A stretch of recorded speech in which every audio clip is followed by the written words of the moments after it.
Good evening. As reports are coming out saying that John Durham is presenting evidence to a grand jury in order to push criminal referrals, we have a bit of an update. 44 Republican senators just sent this letter to the Department of Justice demanding two things: an official update on the Durham investigation, as well as a promise from the Attorney General that once the final report comes out, it must be made public. Meanwhile, over in New York State, Andrew Cuomo has officially been replaced by Miss Kathy Hochul. And one of her first acts as the new official governor of New York State was to release information regarding the true number of COVID deaths, which was a staggering 22% higher than the Cuomo administration was reporting. This new information is fueling calls to reignite an investigation into the handling of nursing homes during the pandemic. Let's go through it all together.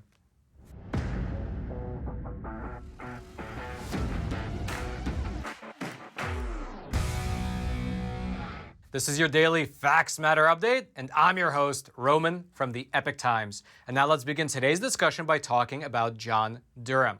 Now, in case you don't know, John Durham is the former U.S. Attorney for the District of Connecticut, and he is also the special counsel who is currently investigating the FBI's actions back in 2016. That was, of course, when the FBI was engaging in an operation that they internally dubbed Operation Crossfire Hurricane, wherein they spied on a Trump campaign advisor. And potentially, actually, they might have spied on the entire campaign. It's what's colloquially known as Spygate. Now, John Durham has been quietly conducting this investigation for over 2 full years now. And I do mean quietly. He has offered very little updates to the public as to what is actually happening behind the scenes. However, according to this letter right here, which was just sent to the Department of Justice, and it was co-signed by 44 Republican senators, they are urging that the final report be made public once it comes out, which is actually something that I'm frankly surprised that they even have to ask for, given the fact that the Mueller report, when it came out, not only was it made public, but it even became a bestseller over on Amazon. But I guess it just goes to show how little coverage the Durham investigation has gotten in relation to the Mueller investigation. A lot of people have actually forgotten that it's even happening altogether. Regardless, let's go through this letter together. So it's officially addressed to the Attorney General, Merrick Garland, quote, "2 years ago, your predecessor appointed United States Attorney John Durham to conduct a review of the origins of the FBI's investigation into Russian collusion in the 2016 United States presidential election. Mr. Durham was later elevated to special counsel in October of 2020, so he would continue his work with greater investigatory authority and independence." Now, I would just like to pause here for a quick moment and mention that, in case you forgot, during President Trump's administration, during the first 2 years, you might remember that the story of Russian collusion was on the airwaves nonstop, pretty much around the clock. In fact, there was an analysis by the Media Research Center which found that during President Trump's first 2.5 years in office, the Russian collusion story was the most covered topic on the major news networks.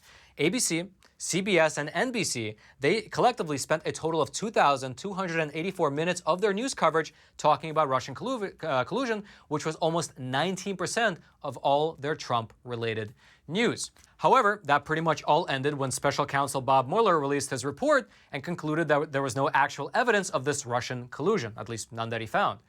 But the fact that there was no actual evidence didn't stop many of the legacy media outlets from propagating this false narrative for over 2 years. And so the question became, what actually started this narrative? What was the linchpin that set off the Crossfire Hurricane investigation? What was its predication? Because up until today, we know a lot of different pieces of the puzzle. However, we are missing the central investigation, which is, of course, what John Durham is supposedly up to. He's the one who's investigating whether this whole thing was properly predicated, meaning whether the FBI's course of action was rational and logical from the evidence that they supposedly had.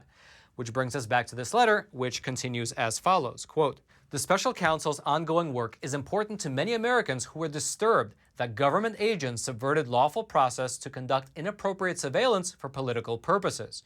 The truth pursued by this investigation is necessary to ensure transparency in our intelligence agencies and restore faith in our civil liberties.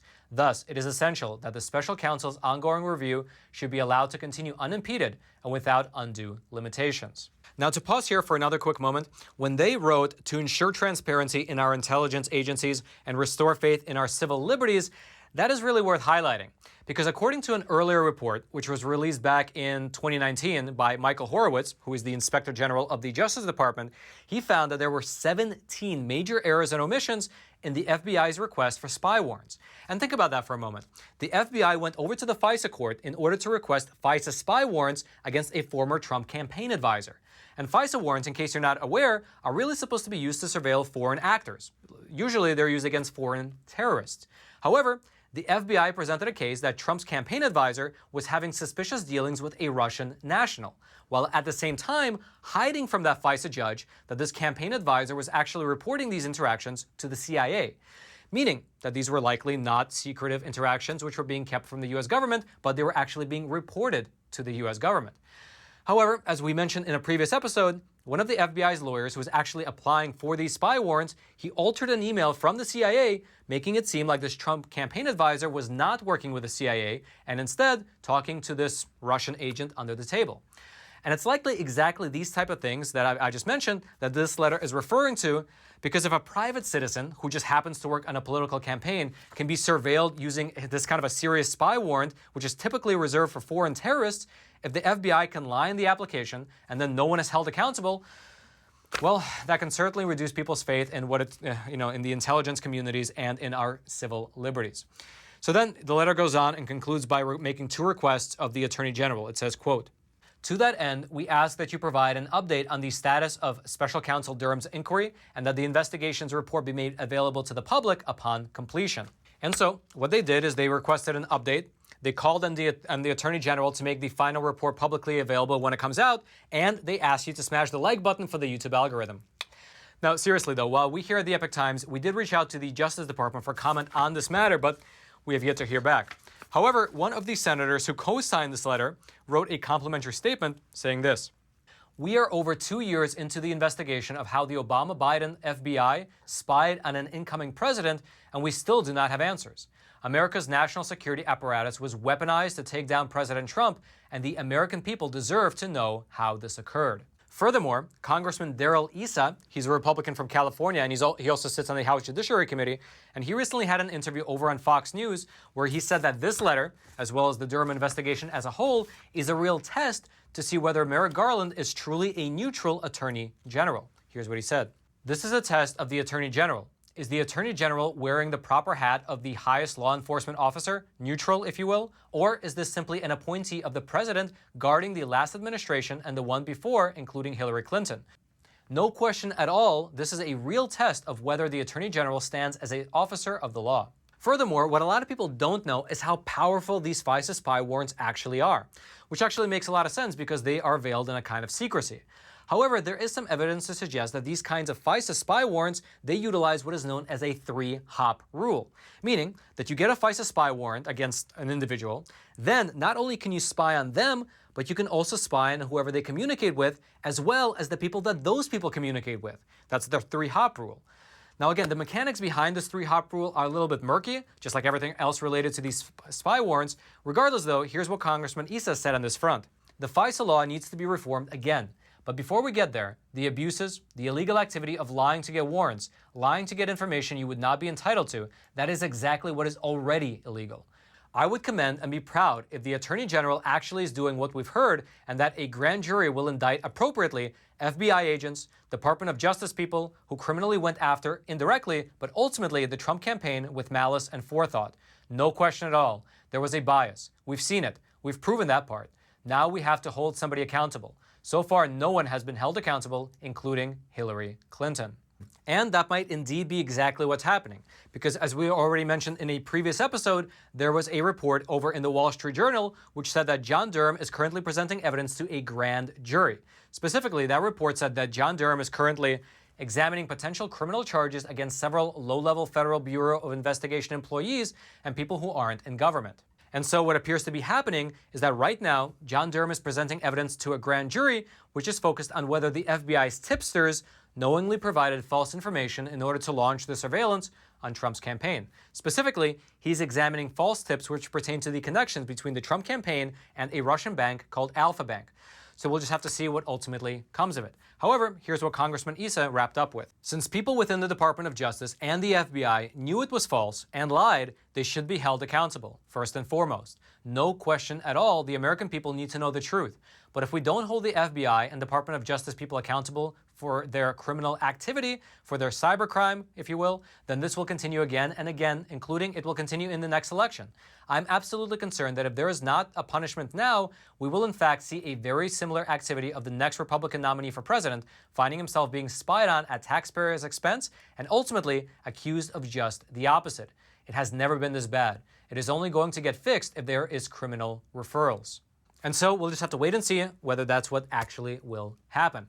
Now, if you'd like to go deeper into anything we've discussed thus far, the links to everything, including this letter right here, will all be in the description box below this video for you to check out.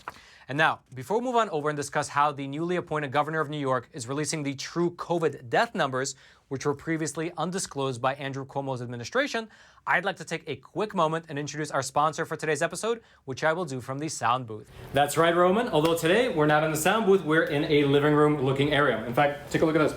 So this right here is what's known as a US dollar.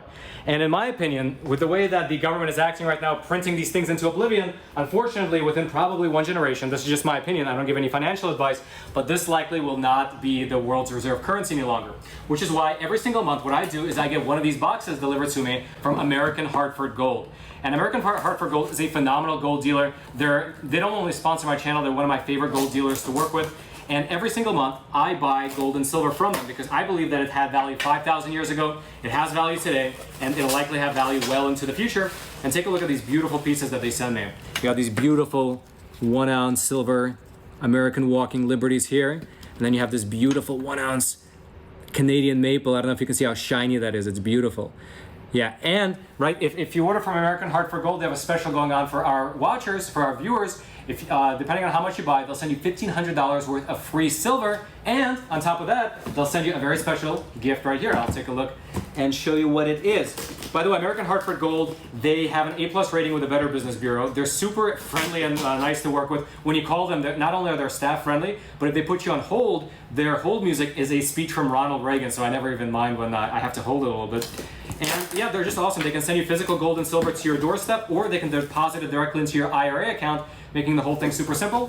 And not only will they send you free silver, they'll also send you this hat, which has written on it everything you need to survive a crisis: God, gold, and guns. So claim your $1,500 worth of free silver and your free hat. You can click on the link in the description box below, or give them a call at 866-242-2352, or text Roman to 65532.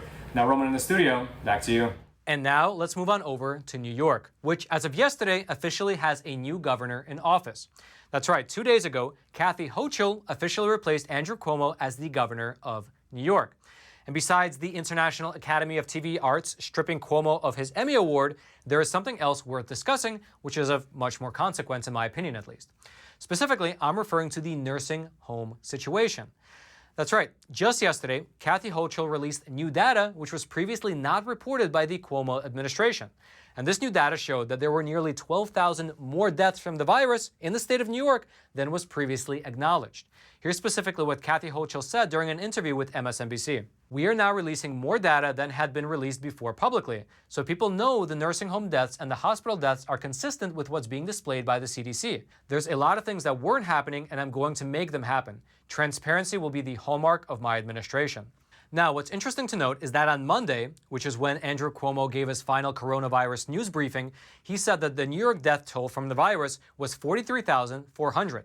However, with this new disclosure from Kathy Hochul, it now officially stands at 55,395. That is a 22% discrepancy. And the reason this matters is because, if you remember, the Cuomo administration was heavily criticized for their policies which forced recovering COVID patients to go into nursing homes. Specifically, New York State's health commissioner, Mr. Howard Zucker, he issued an order on March 25th of last year, of 2020, which stipulated that no resident shall be denied readmission or admission to a nursing home solely based on a confirmed or suspected diagnosis of COVID-19. That order, by the way, it actually went a step further, and it even prohibited staff members from testing people for COVID. And because of that policy, more than 9,000 people who were positive with COVID were transferred over to long-term care facilities, which, according to a statistical analysis, contributed to nearly 16,000 deaths. And by the way, I say statistical analysis because the true data is hidden. The extent of the real deaths is not known, largely because the Cuomo administration has been withholding the data in order to delay investigations. And by the way, that's not a conspiracy theory. That was something which was admitted by Melissa DeRosa, who was Andrew Cuomo's top aide. You might remember that in September of last year, in September of 2020, the New York State Senate, they requested all documentation related to the nursing homes in order to have a full accounting of the true number of COVID deaths. However, the Cuomo administration would not comply. Why? Well, for a long time, it was not known. However, during a video conference call with lawmakers, Melissa DeRosa, who is again Cuomo's top aide, she said that they did not hand over the data because right around the same time, then President Donald Trump turns this into a giant political football. He starts tweeting that we killed everyone in nursing homes. Trump directed the Department of Justice to do an investigation into us, and basically, we froze. Because then we were in a position where we weren't sure if what we were going to give to the Department of Justice or what we give to you guys, what we start saying was going to be used against us while we weren't sure if there was going to be an investigation. So that was a pretty stark admission. She said that they were worried about handing this information over because it might be used against them. By the way, that phone call was only made public because the New York Post obtained a recording of it. It wasn't publicly available until then. Now, one New York State lawmaker wrote this as a response to these comments. Governor Cuomo, the secretary to the governor, and his senior team must be prosecuted immediately, both by the Attorney General of New York State and the U.S. Department of Justice. This bombshell admission of a cover-up and the remarks by the secretary to the governor indicating intent to obstruct any federal investigation is a stunning and criminal abuse of power. And indeed, New York's Attorney General, Ms. Letitia James, she conducted an investigation and released this report here, which was, by the way, 76 pages long, and it found that New York's nursing home death toll may be more than 50% higher than officials were claiming it was, because the Cuomo administration was hiding how many residents died in the hospital. Specifically, that report surveyed 62 nursing homes, and it found that the state had undercounted the fatalities by an average of 56%. Now, by the way, that report is not new. It was released all the way back in January of 2021. However, it made very little fanfare. Very few media outlets actually gave it serious coverage, and then shortly afterwards, the FBI announced that they will not be investigating the matter. That's right. The Justice Department quietly killed the investigation into how nursing homes were forced to accept COVID patients, and then how subsequently the actual data was hidden. This decision led Stephen Scalise, who is a ranking member of the House Subcommittee on the Coronavirus Crisis, to say this. It is outrageous that the Department of Justice refuses to investigate the deadly must-admit orders issued by the governors in New York, Pennsylvania, and Michigan that resulted in the deaths of thousands of senior citizens. Where is the justice for nursing home victims and their grieving families? These deadly orders contradicted the CDC's guidance and needlessly endangered the most vulnerable among us to the deadly COVID-19 virus. However, with this new information that was just provided by New York's new governor, perhaps there will be a renewed effort to investigate what actually happened. We'll just have to wait and see. Regardless, if you would like to read the details of this nursing home situation, I'll throw all the links into the description box so you can go deeper if you'd like. And now lastly, I'd like to make a small announcement similar to what I announced in yesterday's episode. If you'd like to watch television, like sitting on the couch, watching the tube with your family and friends, well, I have great news for you because Facts Matter is now available on TV, specifically on NTD. Now, NTD is an awesome cable news network. They're actually a sister media to the Epoch Times, and they report news in a solid professional way without all the spin and false narratives that you get on the other cable news networks. They're a great alternative to the Fox News, MSNBC, CNN monopoly on cable news, and now you can watch our program on their 7 p.m. Eastern time slot. Now, they are still growing. Currently, you can watch them in 32 different states, but they also have coverage on Roku and Apple TV, so you can watch them over Wi-Fi as well. If you'd like to see how you can watch, whether it's carried by your cable provider or not, you can do so by going over to ntd.com/TV. I'll throw a link into the description box below this video for you to just click on it, and there you can type in your zip code and see how you can watch it, whether it's carried by your cable provider or not. And if you find that it's not, I would consider giving a call to your cable provider and say, hey, why don't you carry NTD? They actually do listen to those phone calls. Again, that link will be down in the description box below. I hope you check it out. Now, lastly, if you haven't already, smash that like button for the YouTube algorithm. Subscribe to this YouTube channel if you haven't already in order to get this type of honest news content delivered directly into your YouTube feed. well, you still can. Also, hit that notification bell so that you can be notified of any new videos as we release them. Also, last thing, if you have an Instagram account, follow me at Epoch Times Roman. I post spicy memes as well as behind-the-scenes research. And then until next time, I'm your host, Roman from the Epoch Times. Stay informed and stay free.